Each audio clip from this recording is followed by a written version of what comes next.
안녕하세요. 상담사 혜지입니다. 오늘은 얘기하는데 사람들이 지루해 하나요? 라는 주제로 얘기를 하려고 하는데요. 일상에서 우리가 이렇게 스피치를 하는 거는 정말 큰 과제 중에 하나인 것 같아요. 대화를 빼두고 얘기를 하면 참 좋겠지만 그렇지 못하는 경우가 더 많죠. 그랬었을 때 사람들이 뭔가 내 얘기를 들을 때 지루해하는 건 눈에 다 보이세요. 보면은 아무리 이야기를 수월하게 하지 못하신다고 해도 사람들의 매 표정을 보면은 우리가 알 수가 있잖아요. 사람들이 나는 열심히 이게 진짜 도움이 되는 것 같아서 이야기를 하는데 뭔가 지루해하는 것 같다라는 거죠. 그랬었을 때 도움이 되는 거는 하나가 뭐냐면 바로 질문을 하시는 겁니다. 이 이야기를 할 때 보통은 처음부터 끝까지 예를 들어서 20분이라고 해요.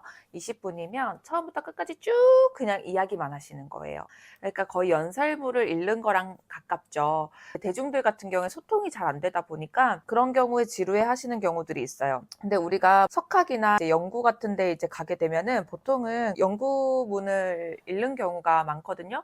그럴 때는 사실 그런 방식의 스피치에 익숙해 있기 때문에 상관이 없겠지만 일상 장면에서는 그 사람들이 이 이야기의 서론과 본론과 결론이 어떻게 되는지 흐름이라던가 인식하기가 어려우세요. 그렇기 때문에 말씀하시는 분들이 먼저 서론, 본론, 결론 나누어서 이야기를 하시면 좋고요. 이것 같은 경우에는 이야기가 3분이면 3분, 5분이면 5분 이렇게 서론, 본론, 결론으로 나눈다 생각을 하시고 예를 들어 이제 제 영상 같은 경우에도 보면은 오늘 무슨 얘기를 하겠다 주제가 던져지죠.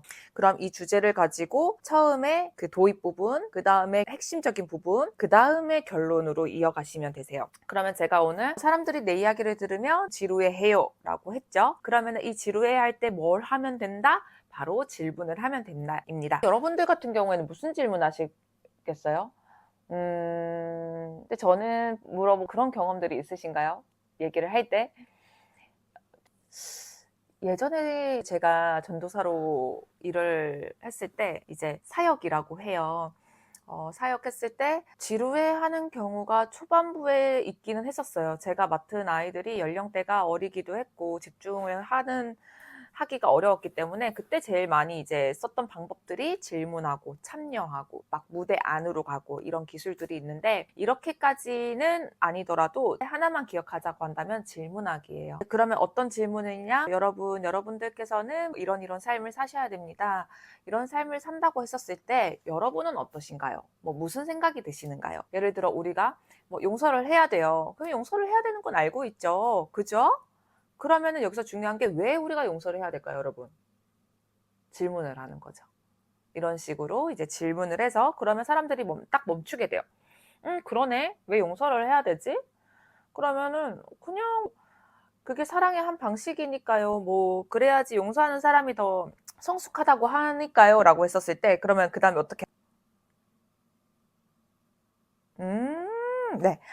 어 저라면 질문을 어떻게 할 것 같냐면 그 얘기는 누가 알려주셨나요? 언제부터 나는 그런 생각을 했나요?